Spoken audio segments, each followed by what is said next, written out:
अस्सलाम वालेकुम, आप देख रहे हैं डॉन न्यूज में मेजबान अब्दुल गफ्फार। पाकिस्तान सुपर लीग में जनाब मैचेस का सिलसिला जारी है। हमने कल देखा कि Islamabad United defending champion flying high right now, मुसलसल तीसरी कामयाबी। मुल्तान सुल्तान जो कि उनके साथ पिछले 4 साल में तकरीबन सारे फाइनल्स खेले हैं, इस बार अनफॉर्चुनेटली उनके साथ भी जो है कुछ अच्छा स्टार्ट नहीं मिला और 2 मैचेस वो हार चुके हैं।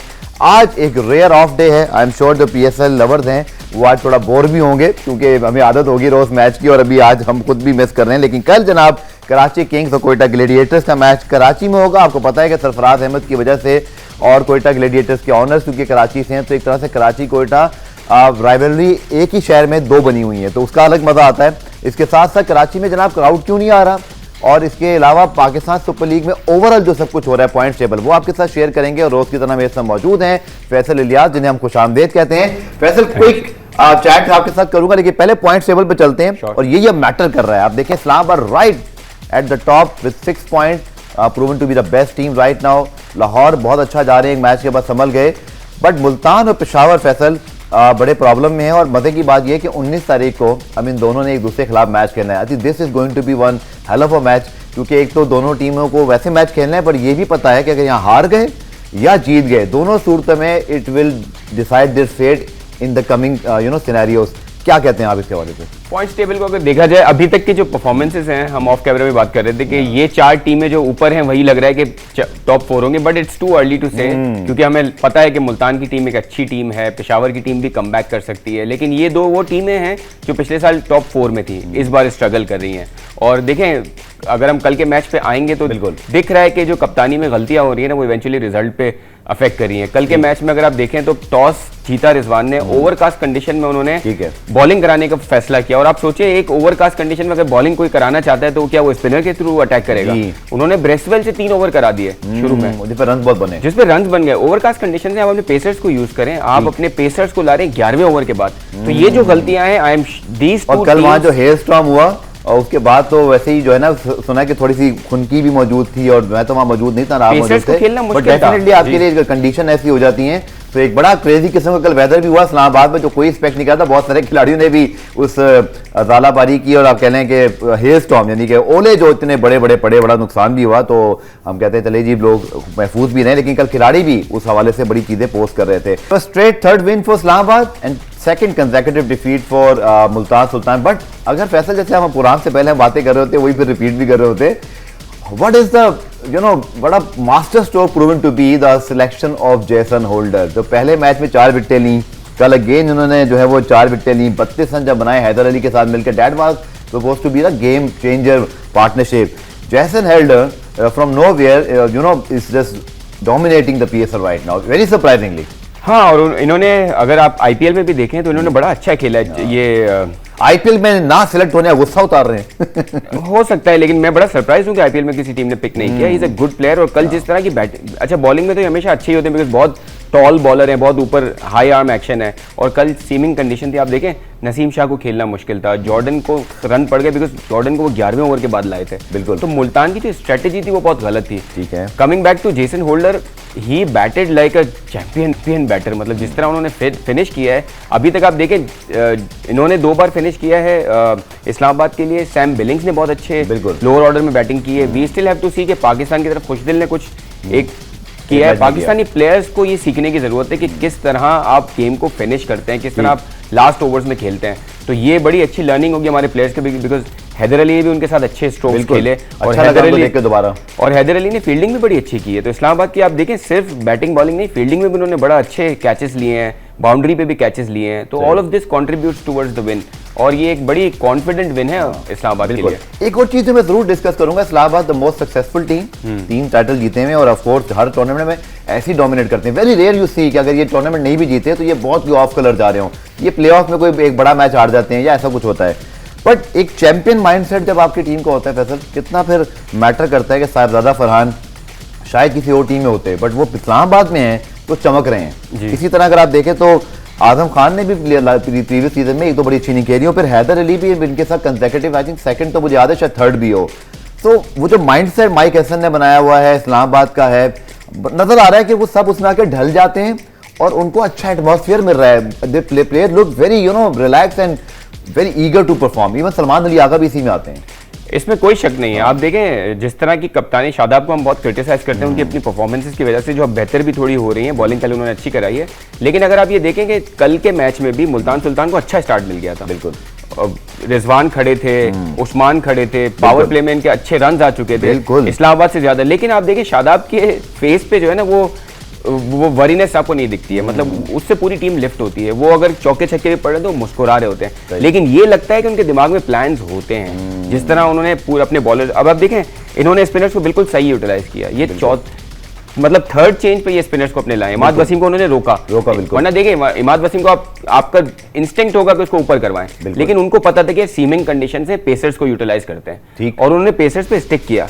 इवेंचुअली फिर इमाद जब आए तो उन्होंने विकेट ली, बिकॉज बॉल की कंडीशन वैसी हो गई थी कि जब बॉल थोड़ा पुराना हो गया था। तो स्ट्रेटेजी जो है ना शादाब की होती है as a captain, he is a better captain at least on a given day. मतलब कल के दिन की अगर आप बात करें, he was a much better captain compared to Rizwan. मुझे लगता है कि ये गेम जो है ना कैप्टनसी में फ्लॉस की वजह से बहुत मैटर करता है, खास बॉलिंग चेंजेस आपकी।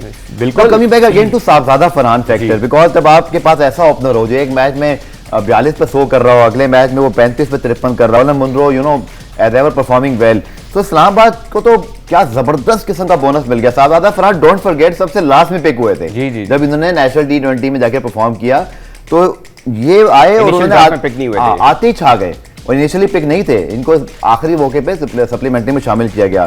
सो इस्लामाबाद के लिए आइडिया क्लिक कर गया, और उनको भी क्रेडिट जाता है साहबजादा फरहान को कि वो अपनी सिलेक्शन को ठीक साबित कर रहे हैं। जी हाँ, नो डाउट। देखिए एक बंदा जो है वो ऑलरेडी डोमेस्टिक में या पाकिस्तान के लिए लीग्स में अच्छा खेल रहा है, उसकी फॉर्म लगी हुई है, तो वो दिख रही है। वो ऑलरेडी 3-4 सेंचुरीज करके बैठे हुए हैं T20 फॉर्मेट में।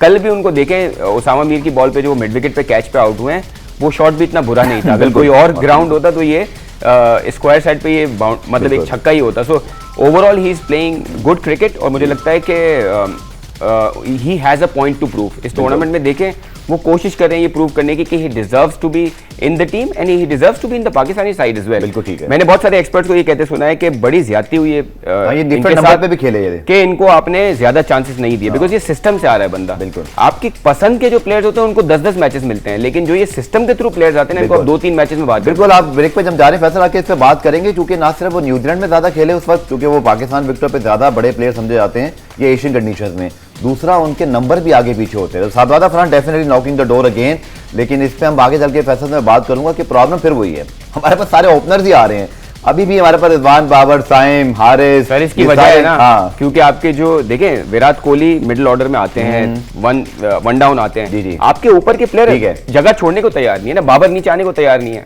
बात करते हैं इस पे, क्योंकि मिडिल ऑर्डर के प्लेयर में जैसे फैसल ने भी कहा, खुशदिल शाह ने परफॉर्म किए, इंशाल्लाह उनसे 1-2 दिन में बात भी करेंगे। हमने रिक्वेस्ट की कराची से कि जरा उनसे बात कर सके हम लोग। प्रोग्राम में ब्रेक शामिल करते हैं, ब्रेक से जब वापस आएंगे तो फिर मुल्तान की बैटिंग और इस्लामाबाद की बॉलिंग पे बात करेंगे। और ये बड़ा, जैसे फैसल ने कहा कि बहुत अच्छा स्टार्ट मिल गया था, लेकिन उसके बाद गेम चेंज हुआ और इस गेम में फिर मुल्तान वापस नहीं आ सका। डिस्कस करेंगे शॉर्ट कलेक्शन लेकर।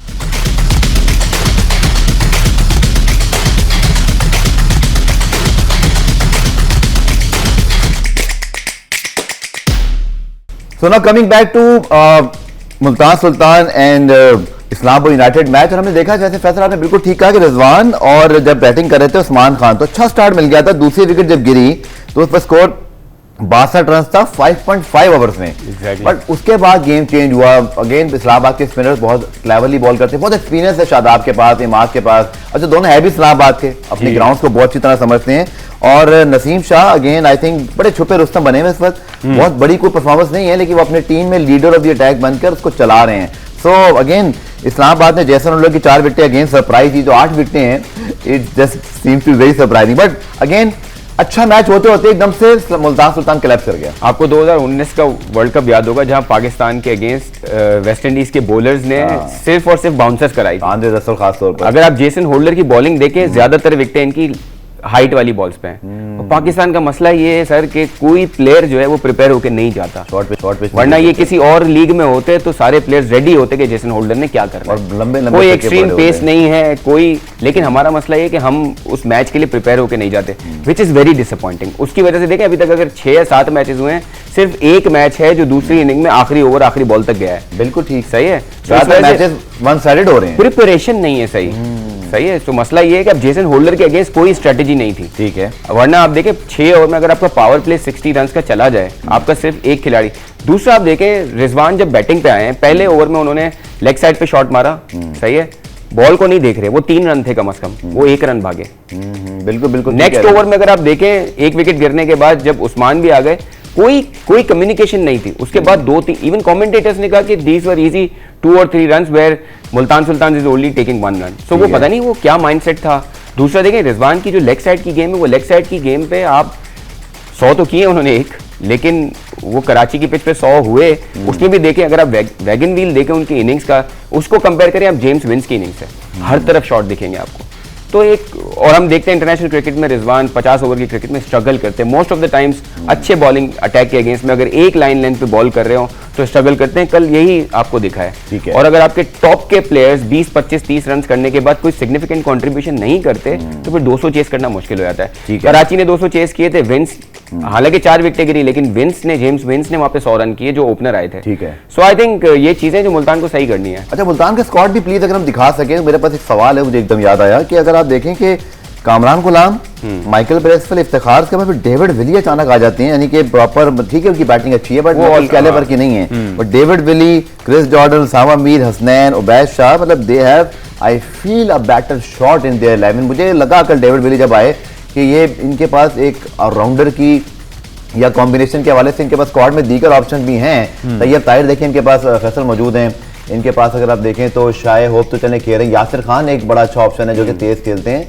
बट मुझे ऐसे लगा कि जैसे इनके पास ना थोड़ी सी बैटिंग डेप्थ में कमी है। आपने फील किया? देखिए डेप्थ में कमी उस वक्त दिखेगी जब रिजवान, शे होप और उस्मान, इन 3 में से अगर कोई रन नहीं करेगा तो आपको डेप्थ नहीं दिखेगी। बिकॉज मैंने इनके ओनर्स को भी कहते सुना है कि कामरान गुलाम पे हम बहुत रिलाई कर रहे हैं, लेकिन क्या उन्होंने T20 में ऐसी परफॉर्मेंसेस दी हैं कि आप उनको मिडिल ऑर्डर में उस पर कंप्लीटली रिलाई कर सकते हैं?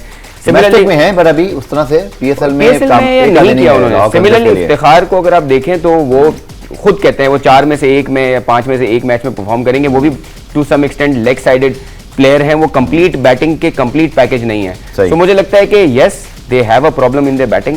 देखिए मुल्तान की वो टीम है जो जिसमें चेंजेस भी काफी हुई हैं। ये बहुत अच्छा पॉइंट आपने एकदम से रेज किया कि एडजस्ट नहीं कर पा रहे क्योंकि बहुत सारे प्लेयर इनके पास से निकल गए, बहुत सारे प्लेयर आए हैं, तो शायद मुझे लगता है इस सीजन में वो जो कॉम्बिनेशन है वो थोड़ा सा भी क्लिक नहीं हो पाया है। बिल्कुल ऐसा ही है। और फिर जैसे हमने बात की कि कप्तानी में थोड़े फ्लॉज हैं, एडजस्ट नहीं हो पा रहे, और अनफॉर्चुनेटली शे होप जैसा प्लेयर डिलीवर नहीं कर पा रहा। वरना मेरे हिसाब से जो इंटरनेशनल पिक्स हैं उसमें सबसे अच्छा बड़ा प्लेयर तो शे होप होना चाहिए। और उनकी फील्डिंग भी थोड़ी सी मैं देखा कि थोड़ा सा डिसअपॉइंटमेंट रही उनकी। हालांकि जो मुल्तान की टीम का कल्चर है उसके हिसाब से बड़ा एडजस्ट होना आसान होना चाहिए। सही है, लेकिन these are the things that they have to correct. ठीक है। लाहौर के बाद अगर फैसल में बात करें, बिकॉज वो भी इस वक्त बहुत अच्छी फॉर्म में है, नसीम शाह, मेडरिच, जैसन होल्डर इतना बड़ा परफॉर्मेंस कर रहे हैं, फिर इमाद वसीम, शादाब खान, लगता है Islamabad covered their bowling expect. कोई ऐसा नहीं, कोई बहुत बड़ा वीक लिंक नहीं है इनके पास। अगर आपने इनके खिलाफ रन्स करने, you have to take risk. और आपको इनके, अब देखिए नसीम शाह और मेडरिच तो बहुत ही अच्छी बॉलिंग कर, नसीम तो मुझे बहुत अर्से बाद बहुत अच्छे रिदम में लग रहे हैं, शादाब इमाद का एक्सपीरियंस बहुत है, तो literally they covered 16 overs at least. आपको अगर उनके खिलाफ रन्स करने, you have to play quality cricket. Absolutely, और इसी तरह होना चाहिए। T20 क्रिकेट में आप इतना लूप होल नहीं दे सकते कि आपके पास 1-2 बॉलर हो जो वीक लिंक हो। अच्छा, हमें लगता था कि शादाब सबसे ज्यादा वीक लिंक होंगे, उसको भी ये यूटिलाइज नहीं कर पाए, क्योंकि देखिए शुरू में अर्ली ऑन इन्होंने अपने पेसर्स को यूज करके कंडीशंस को सही यूटिलाइज किया। जेसन होल्डर ने 4 विकेटें ले ली, ऊपर से भी 1-1 विकेट आ गई। तो ये सारे घर में खेलने का फायदा भी हो रहा है क्योंकि लगातार अपने घर में खेल रहे हैं। जब बाहर जाएंगे तो इनके ऊपर भी फिर हम बात करेंगे कि वहां कैसे परफॉर्मेंस अच्छी है। इन सबका ही घर है, मतलब ये रावलपिंडी में, मतलब रिजवान ने कितने मैचेस खेले हैं रावलपिंडी में। लेकिन एक होता है जैसे आप मुल्तान से शुरू करते, 3 मैच मुल्तान में खेल रहा होता, वो मैं एंगल से बात कर रहा हूँ। नो डाउट के बेस्ट टीम इस वक्त। लेकिन आप देखिए मुल्तान को पहला मैच सुकून में कराची में मिला। ऐसा नहीं था कि तीसरे दिन उनका मैच था ये वाला, आराम से आए हैं ये रावलपिंडी सुकून से। सो कोई जेट लैग नहीं था, कोई इनको लॉजिस्टिकल इश्यूज नहीं थे।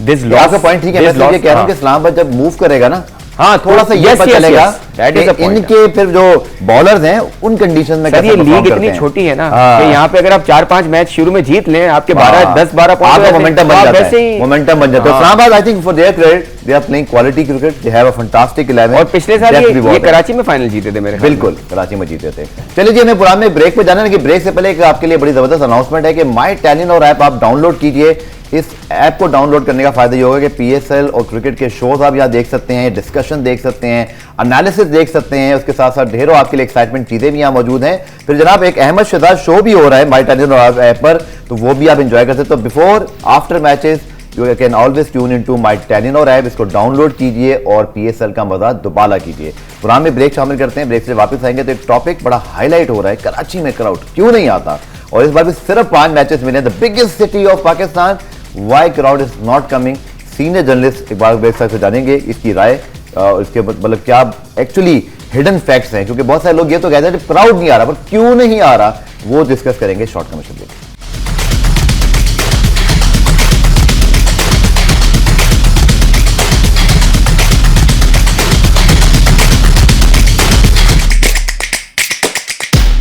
प्रोग्राम में खुशामदीद। तो जनाब आज तो है ऑफ डे, और जैसे मैंने कहा कि पीएसएल में हम इतने ज़्यादा इन्वॉल्व हो जाते हैं फिर बोरियत हो जाती है, तो आज का दिन हमें गुजारना पड़ेगा। आप भी हमारा शो देख के इसको फिलहाल एंजॉय करें। लेकिन Karachi Kings versus Quetta Gladiators tomorrow in Karachi, this is going to be fun, क्योंकि कराची को भी अब बाउंस बैक करना है, कोयटा के साथ भी पॉइंट टेबल पे हम अगर नज़र दौड़ाएं तो दोनों टीमों की पोजीशन भी हमें जो है वो क्लियर हो जाएगी। बट फैसल, कराची का मतलब एक डिफरेंट रिजल्ट रहा दोनों मैचों में। कोयटा ग्लेडिएटर्स ने भी एक मैच में बड़ा अच्छा बाउंस बैक किया।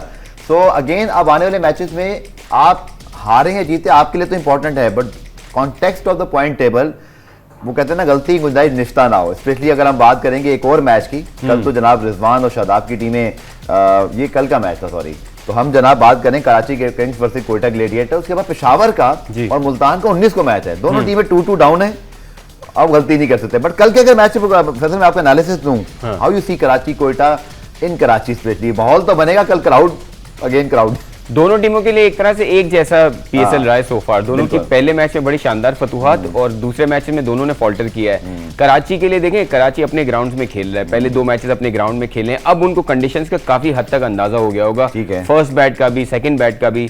मुझे लगता है कि कराची को सिर्फ एक चीज चेंज करने की जरूरत है कि उनको अप्रोच जो है ना उनकी के ऑल आउट अटैक, वो इस तरह शायद नहीं कर सकते। यहाँ की ग्राउंड ऐसे हैं कि आप ऑल आउट अटैक में 50 रन पे 7 विकेटें आपकी गिर जाएंगी, तो थोड़ा सा संभाल के खेलना है। उनके पास है जेम्स विंस हैं, खुद कप्तान वार्नर हैं, तो ये और इनकी डिस्ट्रीब्यूशन भी शायद हो सकती है, शायद पता नहीं क्या लगता है कि टॉप के 3 जो अग्रेसिव प्लेयर्स हैं वो साथ खेल रहे हैं, एक साथ ही खेल रहे हैं, वो खत्म हो गया पार है फिर। और देखिए जब विंस चले गए, वार्नर भी चले गए, साइफर्ट भी चले गए, फिर दिखा कि उनकी टीम में अब कोई नहीं है जो मैच जिता सके। सो देखिए खुशदिल शाह से आप ये नहीं एक्सपेक्ट करें कि वो 100 रन मार के कोई इनिंग्स निकाल देगा और उसके साथ इरफान खान नियाजी खड़े हो जाएंगे। अल्लाह करे ऐसा हो, लेकिन अभी तक हुआ नहीं है। हो सकता है थोड़ा, मुझे लगता है कि इरफान खान नियाजी को थोड़ा ऊपर चांस देना चाहिए। सो ये सारी चीज़ें कराची को ध्यान रखना है। कोयटा की बात करें तो उनकी अलग चैलेंजेस हैं। हमने देखा कि उनके पास भी जब शहीद शकील और दूसरे उनके जो उनके न्यूजीलैंड के ओपनर हैं उनके फिन एलन, वो जब जल्दी आउट हुए तो वो भी स्ट्रगल करना शुरू हो गए, तो उनको भी ध्यान रखना है कि कॉशियस अप्रोच लेनी है, क्योंकि देखें कराची की विकेट को अभी तक अगर आप देखें तो नए बॉल पे विकेटें गिरी हैं, उसके बाद बहुत इजी हो जाती है पिच। बिल्कुल ठीक, उनको देखें अगर आप जो हमारे हैं खुशदिल शाह, उन्होंने जो रन्स किए, बिल्कुल ऐसे मैच में जहां आपके 50 पे 7 आउट हो गए, उन्होंने नीचे से आके कुछ 40 रन 39 रन कर दिए। तो जब बॉल पुराना होता है तो रन आते हैं। डिस्कस करेंगे शॉर्ट कमर्शियल।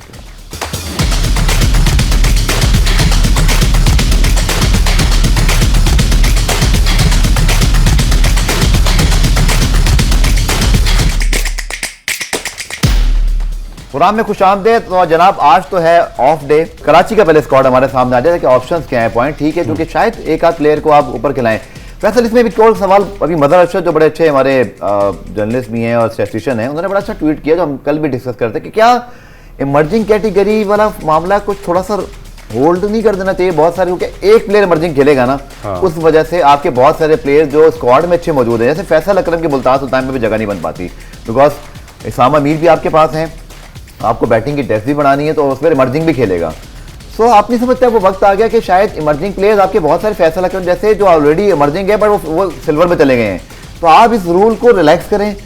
चलें वो समझ में आता है कि 4 के 4 आप फॉरन खिला लें, बाकी पाकिस्तानी खिलाएं, बट इमर्जिंग की वजह से अगर कोई डिजर्विंग प्लेयर, क्योंकि इमर्जिंग को खिलाना है, जैसे नईम खेल रहे हैं और वो परफॉर्म नहीं कर पा रहे, बट फिर भी आपने इमर्जिंग को खिलाना है, तो स्क्वाड में जो एक और टैलेंटेड प्लेयर होगा उसकी एक तलफी नहीं हो रही फिर आपकी। लेकिन सर इसको आप अदर साइड ऑफ द जरा देखें, अगर आप इसमें सबसे जो बड़ा कसूर है ना वो फ्रेंचाइज का अपना है। वो कैसे? कि इमर्जिंग को को ढूंढने के लिए उन्होंने क्या एफर्ट्स की।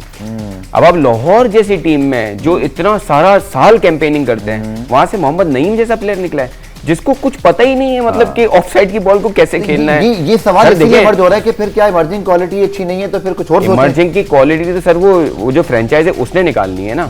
अगर आप कराची का इमर्जिंग फवाद अली को देखें, फैसल भाई हमारे इस बार सीनियर की क्वालिटी अच्छी नहीं आ रही with all the respect, junior sir कहां से अच्छी। लेकिन सर कुछ ना कुछ तो ऐसा अगर हम देखें पिछले साल ही बैठे रह गए, वो हमारा फ्यूचर है, उसको लोग डिस्कस करते हैं। लेकिन सर आप चाहे मतलब एक अब आप फैसल अगर मुल्तान सुल्तान में इस बार, जी बिल्कुल, तो सर मुल्तान सुल्तान की अपनी आप हालत देखें, उसमें अगर उसमें भी उसकी जगह नहीं बनती तो वो तो मुल्तान सुल्तान का कसूर है ना।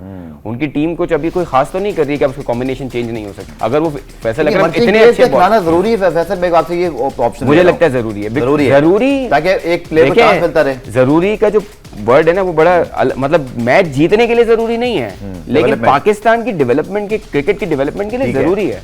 चलिए पॉइंट टेबल पे दोबारा आते हैं, क्योंकि डोंट फॉरगेट कि अब ये 6 टीमें हैं तो हमारे भी देश से ऊपर नीचे हो जाते हैं, इसलिए पॉइंट टेबल फौरन दिखाते हैं। Now Karachi and Quetta at number 3 number 4। एक चीज तो कंफर्म है कि हमें कल नंबर 3 टीम मिल जाएगी इस टूर्नामेंट की, क्योंकि हमें कराची और कोयटा में से एक मैच जीतेगा। तो अगेन इन दोनों टीमों के लिए बहुत इंपॉर्टेंट मैच है, बिकॉज अगर ये हारते हैं और कल को मुल्तान या पेशावर में जीतती है, समझ ले फिर ये दो टीमें बराबर हो जाती हैं। तो आई थिंक ज्यादा दोनों टीमें एक जैसी हैं, क्योंकि आपने कहा एक जैसी सिचुएशन है, तो वेरी इंपॉर्टेंट मैच यहाँ से अब मोमेंटम पकड़ना है। मुझे नहीं पता मार्क चैपमैन कब आ रहे हैं, अब तक नहीं पहुंचे थे। हाँ देखिए दोनों टीमों के लिए kind of make it break it है, बिकॉज थर्ड स्पॉट पे पहुंचेंगे। और कराची के लिए ज्यादा इसलिए इंपॉर्टेंट है कि कराची ने पिछले साल सिर्फ एक मैच जीता है, सही है, इस बार पहला मैच जीत चुके हैं। अब इनको देखें, और आपने क्राउड वाला भी एक एलिमेंट है कि क्राउड नहीं आता। अगर आपकी टीम एक मैच जीतने के बाद लगातार 2 मैच फिर हार जाएगी, खुदा ना खास्ता, तो फिर आप क्राउड को फिर अगेन पुल नहीं कर पाएंगे। देश के जब मैं खुद मौजूद था कराची लाहौर के मैच में, आपको याद है मैंने कहा था कि कराची लाहौर की राइवलरी है, मैं पहुंचा, ये वो 2 चीजें करनी थी मैंने। एक तो माहौल बनाओ, sir I am very sorry, मुझे लग रहा था नेशनल T20 का मैच हो रहा है, कोई फीलिंग नहीं थी। दूसरा डेविड वार्नर जल्दी आउट हो गए, वही मेरा आपसे सवाल भी है कि डेविड वार्नर देखिए विंस ने जो इनिंग खेली वो वंस इन अ सीजन होती है। डेविड वार्नर को आई थिंक ड्यू है रन्स, और अगर वो रन्स करते हैं तो फिर कराची एक अलग तरह की कराची लगेगी। आप ही कह रहे हैं एब्सोल्युटली, ये तो मतलब डेविड वार्नर के आप रिकॉर्ड्स देखें, मतलब T20 के one of the best players में से हैं और लेजेंड हैं वो T20 के। अगर मेरे ख्याल में क्रिस गेल के पास सबसे ज्यादा रन्स और सबसे ज्यादा चीजें सेंचुरी सबसे ज्यादा, आप इमेजिन करें तो वो, तो ये और एक one of the fittest players हैं। और इनसे देखिए सिर्फ ये नहीं कि वो अच्छा खेले हैं, उनसे कप्तानी में बहुत ज्यादा एक्सपेक्टेशन है। कराची को अच्छी पोजीशन में उनको लाना है, टॉप 4 में और सेमीफाइनल फाइनल तक ले जाना है, उसके लिए बड़ा जरूरी है कि वार्नर रन करें। चलिए जी, कल वैसे इस मैच में हम बात करेंगे, लेकिन जस्ट आज क्योंकि हम बात करें लोग इसको ज्यादा आज देख लेंगे। What is your prediction for Quetta and that rivalry? क्योंकि कोयटा से सारे ऑनर्स नदीम साहब, आदम साहब, इसी तरह अगर आप बात करते हैं पूरा स्क्वाड उनका आसन है, सर मोइन खान, सरफराज, सब Karachi team. Yes, so please Karachi कल तो आइए, जरूर आइए। और Faisal your prediction for the match? I hope Karachi wins and I'll go with Karachi. You are supporting Karachi, right? I will have to support Karachi. अच्छा, मैं पता है बड़े डिफरेंट एंगल से देख रहा हूँ कल जब, अच्छा कहना नहीं चाहिए लेकिन देखो PSL का मजा ही यही है। अगर हम सबकी फेवरेट साइड नहीं होगी ना तो फिर बात कैसे होगी? तो आई एम सपोर्टिंग जल्मी। अच्छा, तो मुझे मुल्तान कल आ रहा, सॉरी टू मुल्तान, मेरे बड़े अच्छे दोस्त वहाँ मौजूद है बहुत सारे, और मैं जरूर मिला, बट मैंने कहा चलो जल्मी के लिए बेहतर हो गया कि एक टीम उनके साथ आ गई है। अब कल जो टीम हारेगी ना वो भी फिर जल्मी मुल्तान में से किसी एक के साथ आ जाएगी, क्योंकि वो 2 में से 1 मैच जीते होंगे, 3 में से 1 मैच जीते होंगे। पहले 2 मैच हारने पे भी टू सपोर्ट जल्मी, उम्मीद ये जल्मी की टीम अच्छी है, मतलब वो कमबैक कर सकते हैं, कुछ अच्छी वाइज चेंजेस हो। चले, फैसल ने कहा कराची, मैं न्यूट्रल रहूंगा कल के मैच में, मुझे लगता है अच्छी क्रिकेट हो, बहुत अच्छा क्राउड है, मैं सिर्फ ये देखना चाहता हूँ कराची में, और जो टीम भी जीता है आई विल सपोर्ट इट, क्योंकि दोनों टीमें मजेदार हैं, कराची की टीम है। चले, बहुत शुक्रिया Faisal, thank you. Let's hope के कल जब हम मैच पे बात कर रहे हो तो हमें कल का मैच अच्छा होता दिखाई दे और क्राउड हो इंशाल्लाह। उसके हवाले से मैं खुद भी जाके आपको अपडेट दूंगा। मुझे फैसल को आज के शो से इजाजत दीजिए, खुदा हाफिज़।